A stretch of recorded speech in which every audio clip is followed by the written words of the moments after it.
The Cubans ruined Miami. That's what I've heard said in countless posts everywhere on all the social networks. Now it's become fashionable to say that Cubans are the most ungrateful Hispanic immigrant group and the ones who discriminate the most against other Hispanics. Because we're not legal and they don't see us as family. Because of their privilege, which no other Hispanic group has had, they don't consider themselves part of the Spanish speaking brotherhood. But since that privilege was taken away from them, they'll now be treated like any other immigrant. All those videos showing Cubans singing and supporting Trump are trending, the three Doritos later meme, and then the video of that same Cuban being deported. And are you happy to celebrate the deportation of a Hispanic brother? That was always a taboo, as far as I knew.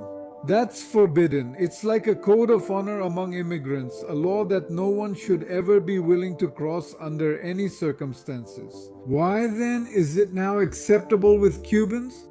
Why do the videos of those who rejoice over the deportations of Cubans have thousands of likes and total support?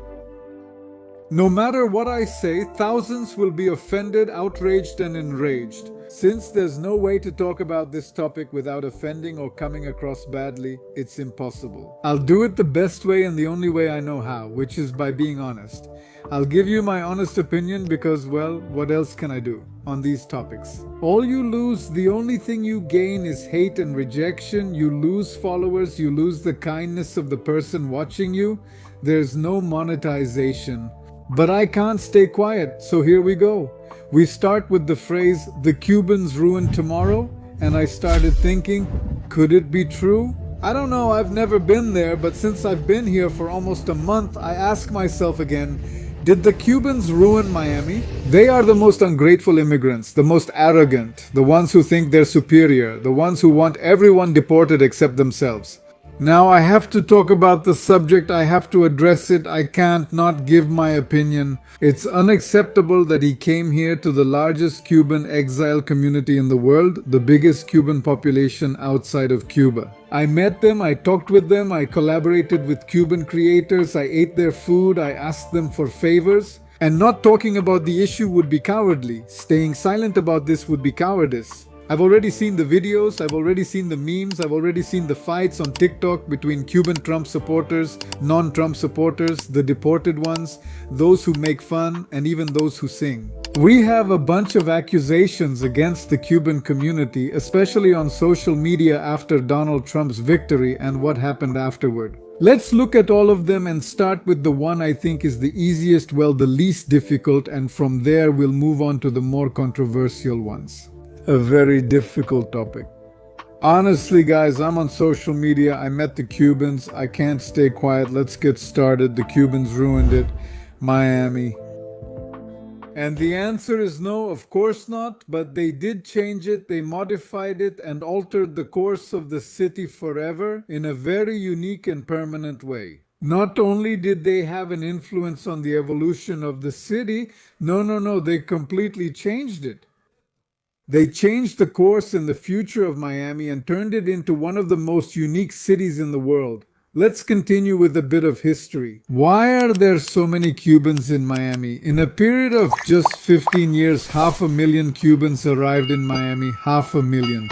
This was about 60 years ago. At that time, the city had very little population. It wasn't even a city. It was a temporary hotel area for American retirees. They would come to spend the winter. Cubans began to arrive as political exiles fleeing from Fidel Castro after the Cuban Revolution, and they received help from the American government. To assimilate, they settled down, opened businesses, had children, and fast forward to 2025, and you have hundreds of Spanish-speaking creators on social media accusing Cubans of being the most ungrateful immigrants. There is no immigrant more ungrateful than the Cuban. Opportunities and benefits that have been provided to all Cubans when they arrive in this country would not be given to any other nationality. From the moment the Cuban sets foot here in the United States, the benefits begin because of the policy, the wet foot, dry foot policy. Everyone watched the news at 5 in the afternoon, when the Cubans were running on the beach with all the officers behind them and people shouting at them, "Hurry up, hurry up." It's because there was a certain brotherhood, all the nations supporting the Cubans. The Cuban gets social assistance, the Cuban gets retirement, even though they haven't shown up to work a single day. But we're not fools, and now we've turned our backs on the Cuban community. But here, everything has a price. And now, the Cuban is like any other undocumented person, and like any other undocumented person, they're being sent back to Cuba, and we couldn't care less. A lot of people say, oh, well, Miami is practically a Cuban neighborhood. No, no, no. With all due respect, look, Cuba doesn't look like this. It doesn't have these vehicles. It doesn't have these streets. It doesn't have these businesses. People aren't like this in Cuba. With all due respect, this is not a Cuban neighborhood. It's a mix between if the United States were a Spanish-speaking country or if Cuba were a first world country if it were free. With capitalism and democracy. Combine those two, and that's more or less what Miami is like, but with a mix of other very unique things. We're going to see all this privilege of having legal status as soon as you arrive in the country up to a certain point. Not in every case, but in many. It influenced the mentality of Cubans. It separated them a bit from the rest of the Hispanic community. If you're Cuban, please don't be offended. I invite you to consider it for a moment. I talked to many Cubans about this topic. Some tell me you're right, some disagree, some hadn't even thought about this before. Like them, Cubans didn't have to go through this struggle with the immigration process, at least not as hard as other Hispanics. They no longer joined in the biggest difficulty, which was getting those blessed papers. That worry of not knowing if they'll accept you or not. That anxiety, the anguish of not knowing if you'll be deported tomorrow, whether you want to admit it or not, has a huge impact on your mindset as an immigrant. And what if you give an entire community from a specific country the privilege of skipping this struggle? Well, inevitably, they no longer see themselves as 100% belonging to the group of those of us who did fight for decades against the immigration system. Look, don't just take my word for it. If you know any Cuban in the United States, ask them if they identify more with someone born in the United States or with an undocumented person from Central America, for example. Let's see what they tell you. Listen to their answer and draw your own conclusions. Careful, careful, pay attention. This doesn't mean that they are racist or that they necessarily feel superior. It just means no. They gave us the same path to follow as immigrants. And you always identify with those who went through the same journey as you without generalizing. I'm not saying everyone, some do discriminate against others. Hispanics do ask for deportation for the undocumented and a closing of the border. And in some infamous cases, there are those who do feel superior, are racist, and express it openly.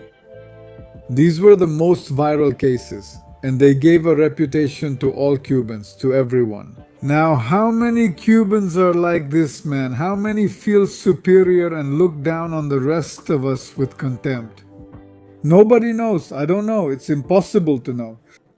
I say just a few out of millions. Like in every country, there's always going to be a racist. Mexico has them, Canada has them. What we do know is that the Cubans, for the most part, voted for Trump. Now, listen to me with the faith in humanity that I have. I think those who voted for Trump did it out of fear of communism, wanting a better relationship between the United States and their country. And not out of hatred toward us, the other Hispanics, or because they're racist. And I confirmed this when I spent Christmas and New Year's here in Miami. I met a lot of Cubans, many of them of all ages and occupations. All of them, every single one, were very kind to me, incredibly kind. Not just kind, but friendly. Starting from basic courtesy. In a restaurant where they have to be polite because it's their job. But I had the opportunity to collaborate and work alongside them on projects for the Hispanic community. The young people invited me to play sports, to go on excursions, to explore. The older adults invited me to sit down and chat, have a drink. The girls invited me out to eat, to dance. If you had a different experience, I won't contradict you. If you met a racist Cuban, of course, that was your experience. I'm just sharing mine. In my experience, the Cubans were really cool with me. They didn't know I was a YouTuber. Some people say, oh, it's because you're a YouTuber, but they never asked what I do or knew anything about me. I never got the impression that they were ungrateful people, racist, or had a superiority complex. And that's why this whole situation makes me even sadder. About the mockery over their deportations, I can't explain the infinite sadness I feel seeing this division caused by their support for Donald Trump. Do they deserve to be mocked for their deportations because they supported Trump? What kind of question is that? Let's listen to this Cuban's explanation of why he voted for Trump. Hey, we feel very grateful for the opportunities this country has given us. Very grateful. We have to be very grateful. We didn't have that right, that opportunity they gave us, and here we've been able to move forward. Great family, great business. To do what was forbidden in our countries. And what most resembles freedom from our point of view has been a president like Trump.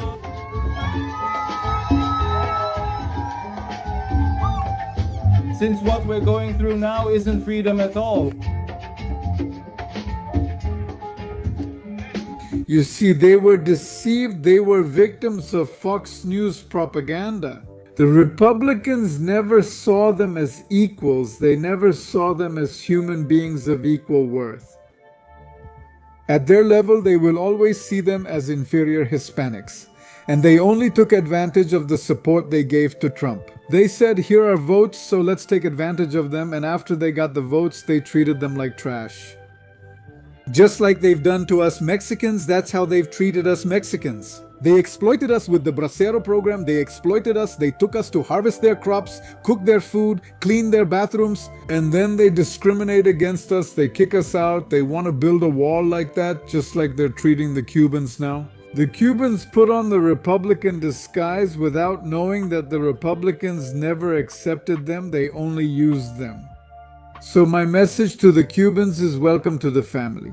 Now you know how all of us Hispanics have felt for decades. But look, don't worry, Cuban brothers, the Republicans are going to need your vote again.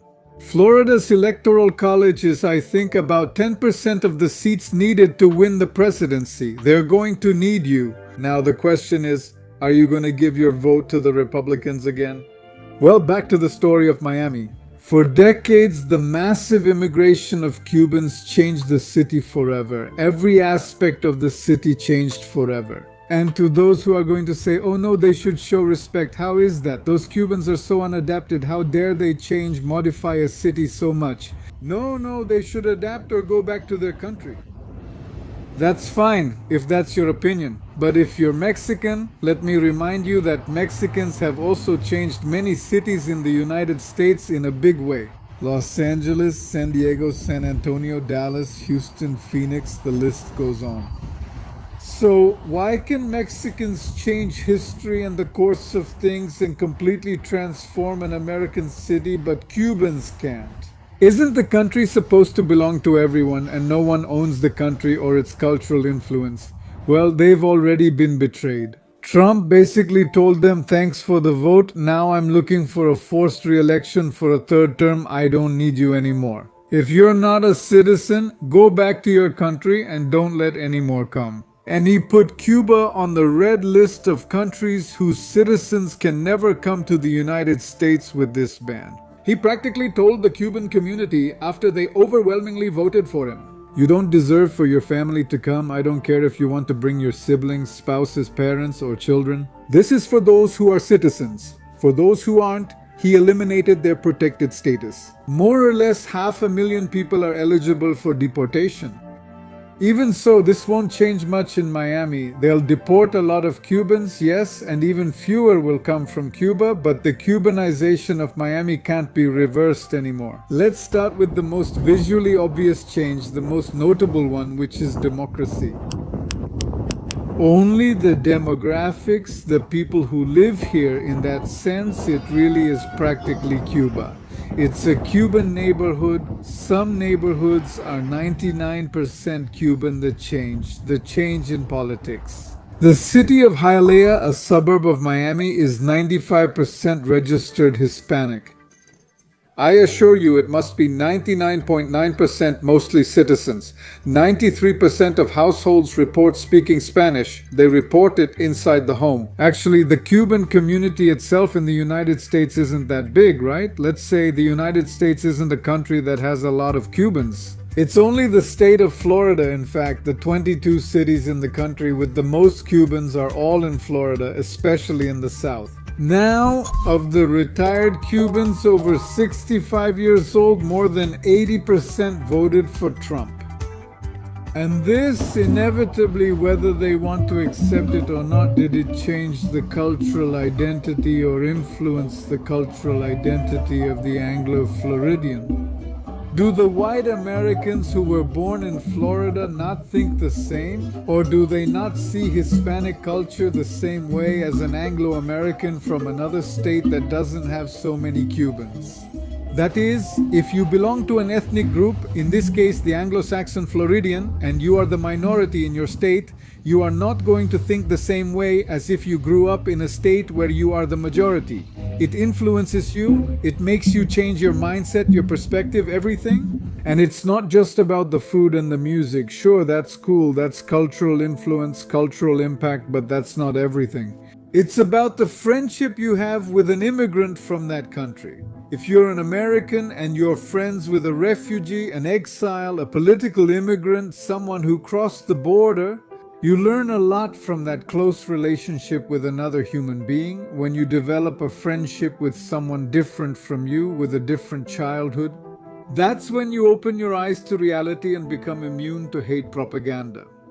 When a gringo becomes friends with a Mexican, you learn about poverty, the fighting spirit, enduring hardships, jumping over the walls, swimming in the Rio Grande. Yes, but when you become friends with a Cuban, you learn something that Mexicans don't teach you, which is the horrors and hardships of communism and dictatorships.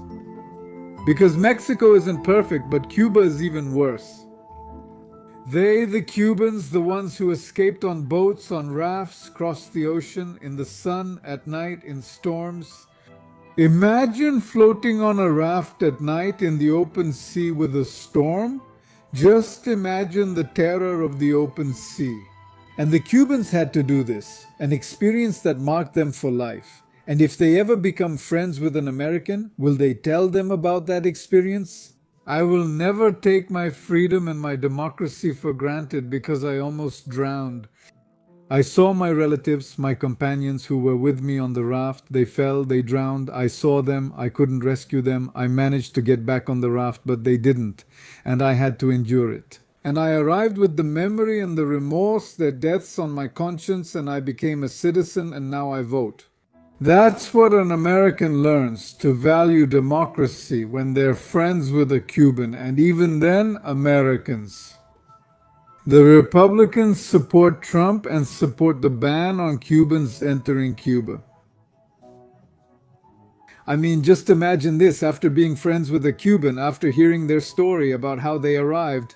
The president says we're going to close the entrance to everyone, and you support that? Now, Cuban friend, I urge you to reflect on the following. Is a Republican with whom you were shouting Donald Trump there at the rallies, really your friend? Think about it. Are they really your friend? If you are someone's friend and the president forbids them from entering the country to escape a dictatorship, to all citizens of that country who support him, are you truly friends with anyone from there? I'll let you think about it. Let's continue with the obvious changes in the city. Spanish is the most spoken language here, even more than English, which can sometimes be uncomfortable for English speakers who don't speak Spanish. I've met them working in stores where they're serving an African American or an Anglo-American, and someone comes up to them and speaks to them in Spanish. They don't even have the courtesy to ask, "Do you speak Spanish?" And the person says, "I don't speak Spanish." And the local from Miami even gets angry, even gets offended.